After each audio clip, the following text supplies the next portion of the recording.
हम तो हिंदू पहले ही नहीं है। अच्छा, हम हिंदू नहीं है जी। ना, जन्म से हिंदू नहीं हम।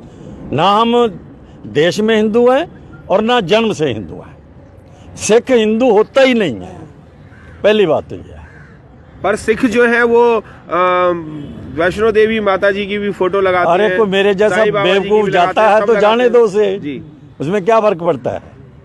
अगर मूर्ख आदमी कोई जाता है तो उसमें क्या फर्क पड़ता है? वो हिंदुओं से अलग हटके ही बना है। जी। नहीं, ये हिंदुओं से हटके नहीं बना।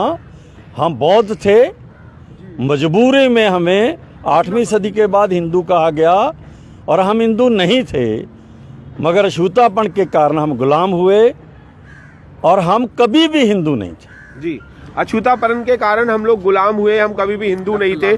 कि अगर संविधान अगर खत्म हो गया तो आपका क्या हाल होगा, क्योंकि मनुस्मृति में तो किसी भी स्त्री को सम्मान नहीं दिया गया। देखिए मिलेंद्र जी, संविधान खत्म हो गया तो ये एक प्रश्न है और इसका आंसर हमारे पास है। हम अपनी जान की बाजी लगाकर भी संविधान को जिंदा रखेंगे। जय भीम, जय भीम, जय संविधान, जय संविधान। आज बहुजन जाग गया है, मूल निवासी जाग गया है। वो अपने अधिकारों को जानता है कि मेरे अधिकार क्या हैं और मेरे को कैसे आगे बढ़ना है, और ये संविधान के द्वारा ही संभव है। हम सब मिलकर एलडीएफ के माध्यम से, एलडीएफ इसके लिए काम कर रहा है, घर घर में जा रहा है और लोगों को जगा रहा है।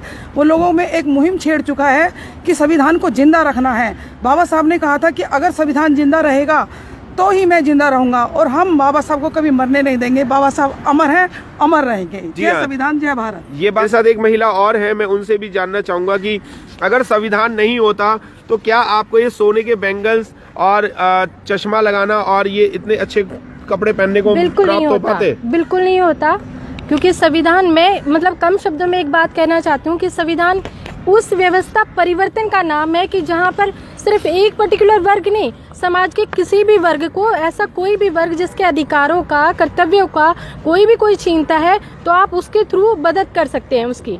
इसमें एक और अच्छी बात है, मैं कहना चाहूँगी कि हमारा संविधान उस शेर की तरह है कि उसमें इतना ज्ञान है। वो इसलिए शेर है क्योंकि उसमें इतना ज्ञान है, उसमें इतनी ताकत है कि आधे लोग तो उसका नाम सुन के डर जाते हैं और बाकी आधी उसकी दहाड़ सुन के मर जाते हैं। जी जी, बिल्कुल, दहाड़ सुन के मर जाते हैं। मैं इसी कड़ी में डॉक्टर साहब को भी जोड़ना चाहूंगा और मैं ये पूछना चाहूंगा कि अगर संविधान की दहाड़ से मर जाते हैं, यानी कि धाराओं से मर जाते हैं।